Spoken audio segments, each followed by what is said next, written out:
I want to start off this video with a question for you guys. What is the difference between a woke black activist and a old white Southern Democrat? Let me know in the comments. What do you guys actually believe is the difference? Now, my opinion is there is no difference. They have a lot of the same beliefs. Neither one actually believes in equality. They actually believe in segregation. They believe in racial superiority. Your white Southern Democrat believes that the white race is more superior than black people, whereas your woke black activists believe they are more superior than white people. There is no difference, guys. There is really no difference whatsoever. They want segregation. Now, what have we actually seen during the whole Black Lives Matter thing after George Floyd? They were out there calling for not equality. They wanted, quote unquote, equity. Equity. And it's kind of ridiculous, guys, that people really don't see that there is really no difference between them and what the old Southern Democrats were actually doing in the 1950s and 60s. They don't see a difference. The woke activists are uplifted by your mainstream media. Now, that actually brings us to the HBCUs. Now, the HBCU stands for historically Black College and University. It doesn't mean black only. There's white people, there's Asians, there's multiple different ethnic groups that actually attend HBCUs.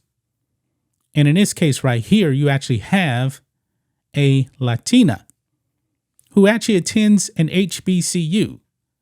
However, the wokes have seemed to come out and they have exposed their racism towards her. Because right here, you can see the first Latina queen at a historically black university drew online backlash, but she didn't back down. Now, this young lady here, her name is Coppin Perez.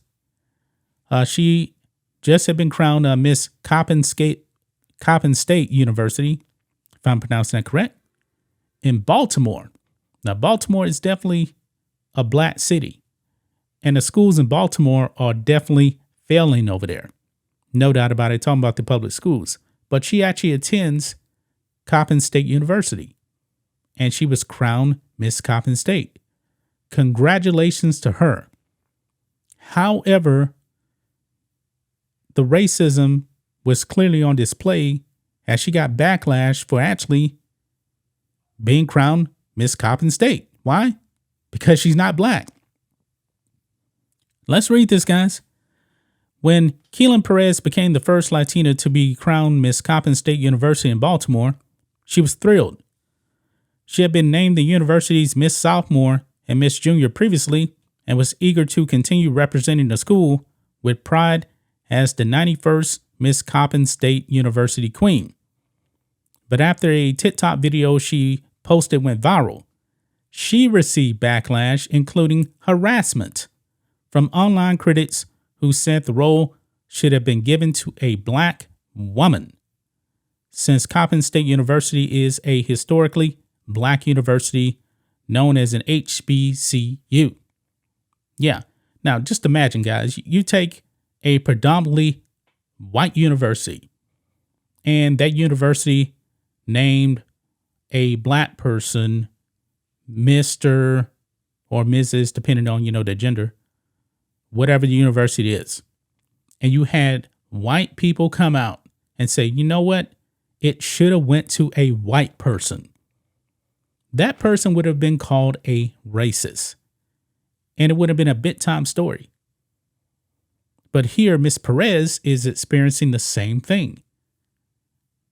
She is being discriminated against because of her race. Because she's not black, they want her to give up her crown. But she said this, quote, "I never considered stepping down," Perez told NBC News.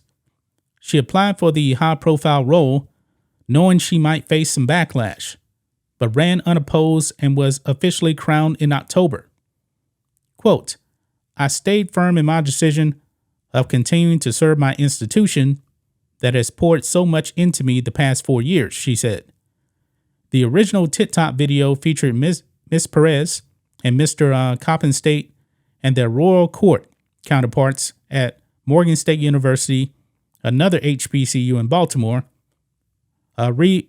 recreating a scene from the Zoolander movie, which was a trending meme at the time on the platform. The group recorded the lighthearted video while at Mr. HBCU King's Leadership Conference and Competition, Inc., held in St. Louis. So there you actually see Keelan Perez, and that is Traquan Hayes. He is Mr. Coppin State right there. The video has since garnered more than 430,000 views, more than 78,000 likes, and had more than 2,700 comments before Perez turned off the comments section. Wow. Because of the barrage of hateful messages. Dozens of videos and posts on other platforms such as Instagram and Twitter also surfaced, raising larger questions of representation, race and legacy, and debating whether a non-black person being crowned contradicts HBCU culture.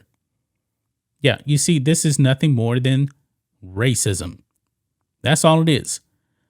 Perez, who turns 23 on Saturday, said the backlash online escalated as some of the comments turned vulgar, with some even suggesting she harms herself. Oh my goodness. In other words, they're probably saying, you know what? She needs to end her life for this. This is wrong. Perez took to Instagram to address the controversy and issued a statement. The post received more than 1,000 comments with divided opinions. Quote, they're going to have to start removing black in titles now, one commenter said, while another said, quote, the majority supports and stands with you. You're doing amazing, sweetheart. Continue serving your campus with grace. Great. Great for her. Kalena Slaughter, 20, a junior majoring in English at the University of Louisville in Kentucky, first learned about the controversy surrounding Perez on a different TikTok video. Slaughter explained why she thinks a role like Miss Coppin State University should go to a black person. So she is actually against Keelan Perez being crowned Miss Coppin State. She says roles like the royal court positions at HBCUs are crucial in representing students who have been historically underserved at predominantly white institutions. Quote, the reason why these people are so important for them, the reason why these people are so important for them to be black is so they can have black voices in spaces where they have historically not been allowed. They're trying to show that we are educated, that we can hold these positions, that we can have the same thing as white people. Anybody else, Slaughter said. When you take those spaces away, you are taking away an additional voice for our community that you can have a national space and allow to represent our community as a whole, Slaughter continued. Yeah, that sounds like racism to me right there. You cannot have, according to her, a non-black person be elected to this court because it takes away a voice of black people. Now, when you're talking about an HBCU, it doesn't mean black only. All other students at an HBCU should have the same opportunities as black people that actually go to the university.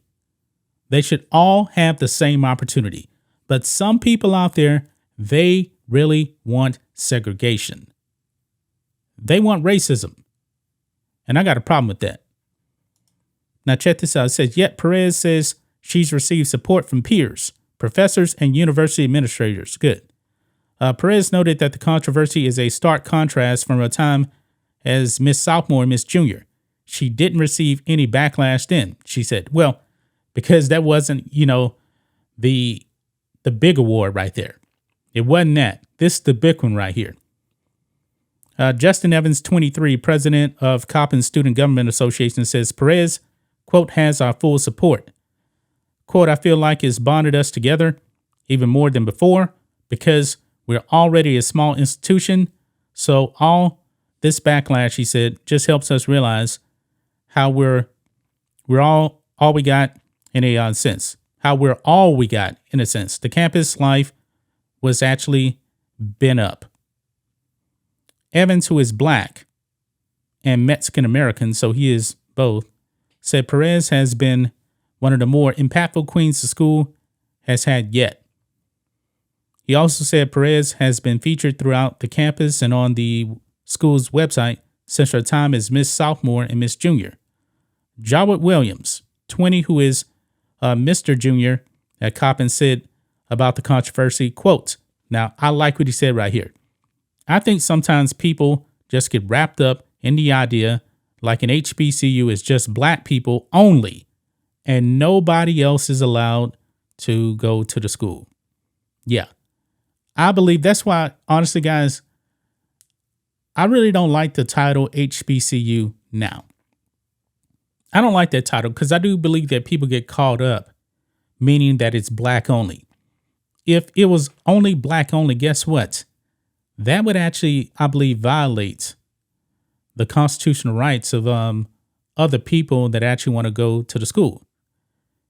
The only reason why we actually call HBCUs is because, you know, like 100 years ago or so, black students weren't allowed to actually attend other institutions, so they started their own.